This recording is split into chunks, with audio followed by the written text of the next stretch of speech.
जय जगत गुरु, जय भारत। परम पिता परमात्मा, सारी सृष्टि के रचनहार, कुल मालिक, असंख्य ब्रह्मांडों के स्वामी, जगत गुरु, तीनों लोकों में प्रवेश करके सबका भरण पोषण करने वाले राजाधिराज, आत्माधार, नाथों के नाथ, देवों के देव महादेव, सर्वेश्वर महेश्वर, मृत्युंजय, अजरो अमर, आदि अनादि, सनातनी प्रभु, जगत पिता जगदीश्वर, श्री श्री 1008 की उपाधि के वास्तविक अधिकारी, अकाल मूरत शब्द स्वरूपी राम वासुदेव सर्वगतम ब्रह्म, परम पूज्य प्रथम पूज्य, परम संत, परम पुरुष, परम धनी, परम दयालु, सत्य कबीर, हक्का कबीर, अल्लाहु कबीर, अल्लाहु अकबर, बाखबर, अल्लाह ताला, जगत के तारणहार, जगत के मुक्तिदाता, जगत के जगन्नाथ, हारे के सहारे, हिंदुओं के राम, मुसलमानों के अल्लाह, सिखों के वाहिगुरु, ईसाइयों के मसीह, दया के सागर दयानिधि, करुणा के सागर करुणानिधि, स्वयंभू परिभू संकट मोचन, कष्ट हरण, मंगल करण, दुख भंजन, अविगत कबीर, निर्विकार निर्विषम परमात्मा, अलय अलेख सतगुरु, आदि अनादि सतगुरु, असली मर्यादा पुरुषोत्तम, असली राम, असली कृष्ण, असली घनश्याम, असली मुरारी, राजाओं के राजा, महाराजाओं के महाराजा, शहंशाहों के शहंशाह, सम्राटों के सम्राट, भगवानों के भगवान, अल्लाहों के अल्लाह, प्रभुओं के प्रभु, मसीहों के मसीह, सच्चे वाहिगुरु, बाबाओं के बाबा, पीरों के पीर, सर्वगुण संपन्न, अनंत कोटि कलाओं के स्वामी, अनंत कोटि ब्रह्मांडों के नायक, योगियों में महायोगी, ध्यानियों में महाध्यानी, सिद्धों में परम सिद्ध, ज्ञानियों में तत्व ज्ञानी, ब्रह्म ज्ञानी, परम ज्ञानी, महाज्ञानी, युवा कबीर, समरथ कबीर, असंवात अमित ओझा, 8 सितंबर 1951 से गांव धनाना, जिला सोनीपत, हरियाणा, भारतवर्ष की पावन भूमि पे प्रकट रियल कल की गॉड, ब्रह्मा विष्णु महेश के दादा, संत श्रोमणी सतगुरु रामपाल जी परमेश्वर जी के चरण कमल में अनंत कोटि दंडवत प्रणाम। सत साहिब भाई और बहनों, शंका समाधान के एपिसोड नंबर 13 में आप सभी का स्वागत है।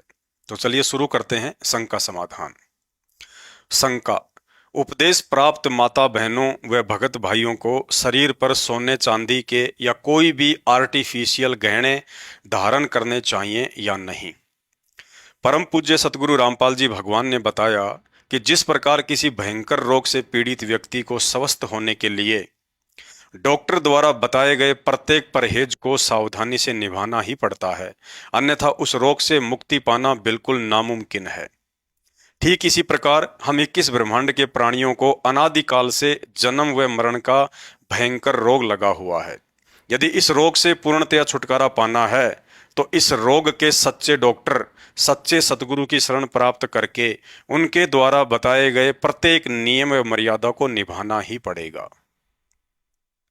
इसलिए उपदेशी भगत भाई बहनों को गुरुदेव भगवान का आदेश है कि सोने या चांदी के आभूषण ना ही तो शरीर पर धारण करना है और ना ही सोना चांदी को अपने घर पर रखना है।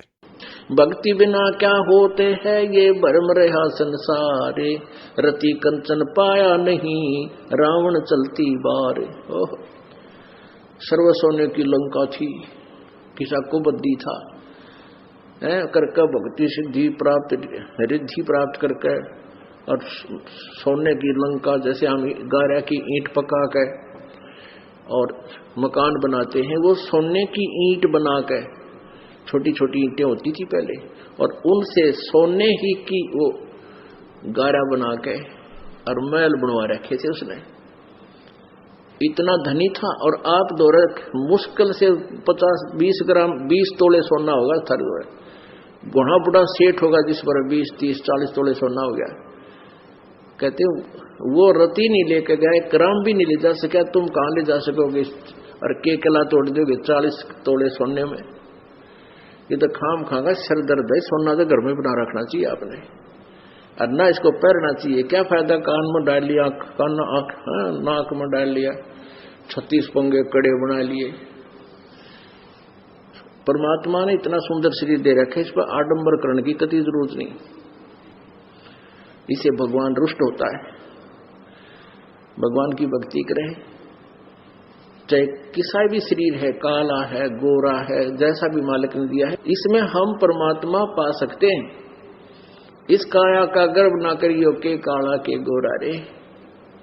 और बिना भजन कुछ काम नहीं आवे, चाहे इतर छिड़को चारों ओर रे। शंका। उपदेश प्राप्ति के बाद सोने चांदी के आभूषण शरीर पर धारण ना करने के पीछे वजह क्या है? सत्संगों में गुरुदेव भगवान ने बताया कि कलयुग की शुरुआत से पहले धरती पर कुछ धार्मिकता शेष थी, परंतु कलयुग में काल ने इसे पूरी तरह से नष्ट करना था। सृष्टि रचना के अनुसार काल को इस बात का पता है कि तपतशिला पर परमात्मा से मेरे द्वारा मांगे गए वरदान अनुसार अब वह पूर्ण परमात्मा कबीर साहेब पृथ्वी पर पुनः आदि सनातन मानव धर्म की स्थापना तथा अनगिनत जीव आत्माओं को तत्व ज्ञान व सार नाम देकर सतलोक ले जाने के लिए किसी भी साधु संत महात्मा के रूप में धरती पर अवश्य प्रकट होंगे। अतः उस परमेश्वर के आने से पहले काल ने अपनी सूझबूझ व षड्यंत्र के तहत सभी मानव शरीरधारी प्राणियों की मनोवृत्ति को गंदा करना था। द्वापर के अंत में महाभारत युद्ध के बाद कलयुग ने पांडवों के अंतिम वंशज राजा परीक्षित को उनके राज्य में रहने के लिए कुछ स्थान मांगा, तो राजा परीक्षित ने उसे 4 जगहों पर रहने की अनुमति प्रदान की। पहली जगह जुआ खाना, अर्थात जहां जुआ खेला जाता हो। आजकल मोबाइल पे ऑनलाइन रमी खेलना, शेयर मार्केट में पैसा लगाना, क्रिकेट में सट्टा लगाना, ताश खेलना या लॉटरी खरीदना, ये सभी कर्म जुआ खेलने के अंतर्गत ही आते हैं। दूसरी जगह शराब खाना, अर्थात जहां शराब बनाई व बेची जाती हो, जैसे शराब की फैक्ट्री, शराब की दुकानें, बियर बार व बड़े बड़े होटल तथा रिसोर्ट जहां पैसों के बदले ये सारी बकवादें उपलब्ध हो जाती हैं, ये जगह भी उसी के अंतर्गत आती हैं। तीसरी जगह वेश्याखाना, अर्थात जहां वेश्यावर्ती का धंधा होता हो, जैसे शादी से पहले स्त्री गमन करना, जिसे आजकल लिव इन रिलेशनशिप भी कहा जाता है, शादीशुदा पुरुष द्वारा पर स्त्री से गैर संबंध बनाना या पर स्त्री से अश्लील बातें करना, मोबाइल पर अश्लील गंदी फिल्में देखना, ये सभी कर्म वेश्यावर्ती के अंतर्गत ही आते हैं। दूसरे शब्दों में इसे भड़वागिरी भी कहते हैं। और चौथी जगह है जहां पर हिंसा होती हो। गुरुदेव भगवान अपनी वाणी में कहते हैं, मद पीवे, मांस बखे और धन वैश्या से खाए, जुआ खेले, चोरी करे, वो अंत समूड़ा जाए। क्योंकि इन समस्त जगहों पर काम, क्रोध, मद, लोभ, अहंकार, निर्लजता व अधर्म का ही वास होता है। परंतु काल ने फिर प्रार्थना करते हुए राजा परीक्षित से कहा, हे राजन, ये चारों जगह मेरे लिए सीमित हैं, कृपया आप मुझे निवास करने के लिए कोई और स्थान दें जो असीमित हो। तब राजा परीक्षित ने कलयुग से कहा कि धन में रजोगुण का वास होता है, इसलिए आप सोने अर्थात गोल्ड में भी रह सकते हो।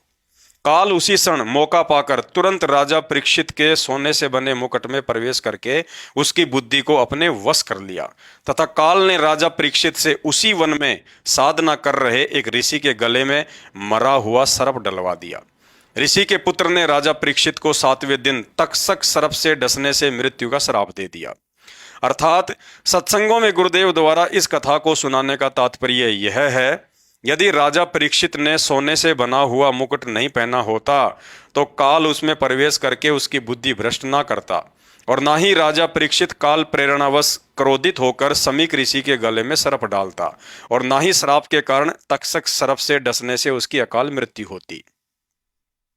अतः इस कथा से भी हम भगत भाई बहनों ने यह शिक्षा लेनी चाहिए कि सोने में रजोगुण का वास होता है और रजोगुण में काल का। इसलिए शरीर पर सोने या चांदी से बने आभूषण धारण करते ही मान बढ़ाई व अहंकार उत्पन्न हो जाना एक सामान्य बात है, क्योंकि शरीर पर सोना धारण करने का अर्थ है सुंदर दिखने की चाहत और धनी होने का दिखावा करना।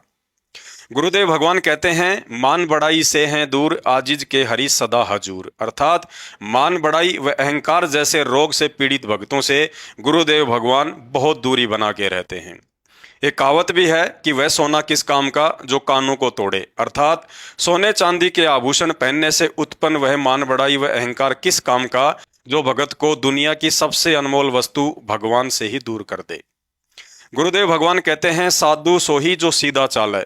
अर्थात उपदेश के बाद भगत को साधारण जीवन और शुद्ध विचारों के साथ भक्ति मार्ग पर चलते रहने से ही भगवान की प्राप्ति हो सकती है। इसलिए पूज्य गुरुदेव भगवान के आदेश अनुसार यदि हमने भक्ति मार्ग पर सफल होना है तो ना ही शरीर पर सोने चांदी से बने आभूषण पहनने हैं और ना ही सोना चांदी अपने घर पर रखना है। शंका, मैं परिवार में अकेली उपदेशी हूँ। मैं स्वयं तो सोना धारण करना छोड़ सकती हूँ, लेकिन मेरी मजबूरी है कि घर वालों के विरोध के चलते सोना बेच नहीं सकती हूँ। ऐसी मजबूरी वाली स्थिति में घर पर सोना रखने से गुरु आदेश की अवहेलना होगी या नहीं? तत्व ज्ञान कहता है यदि आप परिवार में अकेली उपदेशी हैं और आपको ज्ञान भी हो गया कि पूज्य गुरुदेव भगवान ने सोने चांदी या नकली आभूषण शरीर पर धारण करने से मना किया है, तो चाहे आपका घर में विरोध हो या ना हो, आपने कोई भी आभूषण शरीर पर धारण नहीं करना है। रही बात सोना चांदी के आभूषण बेचने की, यदि परिवार में आभूषण बेचने को लेकर आपका विरोध होता है तो ध्यान रहे, आपने ना ही तो गहना पहनना है और ना ही उस घर में रखे गहनों में आपकी कोई आसक्ति होनी चाहिए। यदि आप परिवार के मुखिया हैं या आपका विरोध नहीं है तो आप जी सोने चांदी के उन आभूषणों को बेचकर उन पैसों से अपनी जरूरत का सामान भी खरीद सकते हैं, बच्चों की फीस भी भर सकते हैं, अन्य किसी भी घरेलू कार्य में प्रयोग कर सकते हैं या अपने गुरुदेव भगवान को दान भी कर सकते हैं। गुरुदेव भगवान कहते हैं जहां आशा तहां बासा होई, मन कर्म वचन सुमरियो सोही। शरीर त्यागते समय यदि इस गंदे लोक की किसी भी नश्वर वस्तु में जरा सी भी हमारी इच्छा रही तो भक्ति विधान के तहत परमात्मा ने फिर से उस भगत या भक्तमती को जन्म मरण के कोलों में डालना ही पड़ता है, जो महादुख का कारण होगा। अतः अंतिम समय में हमारी आस्था किसी भी सांसारिक वस्तु में ना बने, इसके लिए पूज्य गुरुदेव सोने चांदी के आभूषण उतरवाकर हमारे ज्ञान व आस्था की भी परीक्षा लेते हैं। यदि हम इस परीक्षा में फेल हो जाते हैं तो ये साबित हो जाता है कि अभी हमारे भगत बनने में बहुत कमी है, क्योंकि गुरु के आदेश को अस्वीकार करना गुरु के सिर में जूते मारने के समान होता है। सोने से बने आभूषण धारण ना करने के पीछे की एक बड़ी वजह श्री भागवत सुधा सागर, जिसे सुख सागर भी कहते हैं, जिसके 12वें अध्याय के 8वें स्कंद में पेज नंबर 549 पर स्पष्ट लिखा है कि एक समय भगवान शंकर मोहिनी के रूप को देखकर विषय वासना में इतना पागल हो गए कि उसी क्षण उनका वीर्यपात हो गया। और लिखा है जहां जहां धरती पर भगवान शंकर का वीर्य गिरा वहां वहां सोने की खानें बन गई। अब आप ही सोचिए, एक तरफ तो आप सतगुरु से प्राप्त ज्ञान आधार से शंकर जी को काल का पुत्र कहते हैं और फिर उसी काल पुत्र शंकर के वीर्य से बने सोने के आभूषण अपने शरीर पर धारण करके अपने ही गुरुदेव भगवान को काल के सामने लज्जित कर रहे हैं। इसलिए भाइयों और बहनों, हमने हर पहलू पर गहनता से विचार करके भक्ति मार्ग पर अपने आत्म कल्याण के लिए गुरु वचन को ही सर्वोपरि रखकर चलना होगा। रावण का उदाहरण देकर गुरुदेव भगवान ने बताया कि सर्व सोने की लंका होती रावण से रणधीरम, एक पलक में राज विराजे वो यम के पड़े जंजीरम। जिनके नौबत बाजते और हाथी बंधे थे बार, रति कंचन पाया नहीं वो रावण चलती बार। अर्थात भक्ति ना करके अन्य योनियों में पशु पक्षी व गंदी नाली का कीड़ा बनकर हम आत्माएं भूखी प्यासी नंगी रहकर दर दर की ठोकरें खाते हुए फिरते हैं। ना रहने को मकान मिलता है, ना नहाने को शैम्पू मिलता है, ना खाने को काजू किशमिश और फल फ्रूट मिलते हैं, ना पहनने को कपड़े मिलते हैं और ना ही मान सम्मान और इज्जत। लेकिन यही आत्मा जब कभी मनुष्य योनि में स्त्री या पुरुष का शरीर धारण करती है तो काल को चिंता हो जाती है कि कहीं ये आत्मा किसी साधु संत महात्मा की शरण में जाकर मोक्ष प्राप्त ना कर ले। इस चिंता में काल हमें बचपन से ही विकारों में रंगना शुरू कर देता है। काम क्रोध लोभ मोह अहंकार की पॉलिश कर देता है। 4 अक्षर पढ़कर कोई छोटा मोटा अधिकारी या अपने पूर्व संस्कारों से कोई मंत्री या प्रधानमंत्री बन जाता है तो मान बढ़ाई व अहंकार से लबालब हो जाता है। तो कोई सोने या चांदी की 50 ग्राम की चैन पहनकर या हाथ में ब्रासलेट पहनकर फूला नहीं समाता है, दुनिया को दिखाता हुआ फिरता है। ऐसे ज्ञानहीन मूर्ख इंसानों को समझाते हुए परमात्मा ने रावण का उदाहरण देकर बताया कि आज तुम भिखारियों के पास ज्यादा से ज्यादा 2 या 4 मंजिल का मकान हो सकता है, ज्यादा से ज्यादा आधा या 1 किलो सोना हो सकता है, 2-4 बेटा बेटी हो सकते हैं, 5-10 पैसे वाले रिश्तेदार हो सकते हैं, एक आधी गाड़ी हो सकती है। लेकिन रावण के पास 4 योजन अर्थात 48 किलोमीटर ऊंची सोने की लंका थी। 1 लाख पुत्र और 1.25 लाख एक से एक धनवान और बलशाली रिश्तेदार थे। रावण की मंडियों में सोने चांदी व हीरे मोती तो अनाज की तरह थोक में बिका करते थे।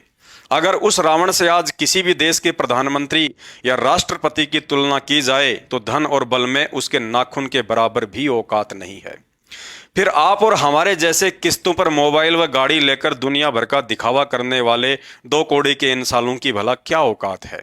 परंतु पूर्ण गुरु के अभाव में काल प्रेरणा से यह इंसान इन सब बातों पर विचार नहीं कर पाता है और ना ही ये समझ पाता है कि मनुष्य जन्म क्यों मिलता है, इसे प्राप्त करके हमने क्या करना चाहिए था और हम कर क्या रहे हैं। गुरुदेव भगवान कहते हैं, एक भक्ति ना करके आज बड़े बड़े फ्लैट और फार्म हाउस बनाकर रहने वाला वही इंसान फिर अगले जन्मों में चूहा बनकर धरती में बिल खोद कर रहने को मजबूर हो जाता है।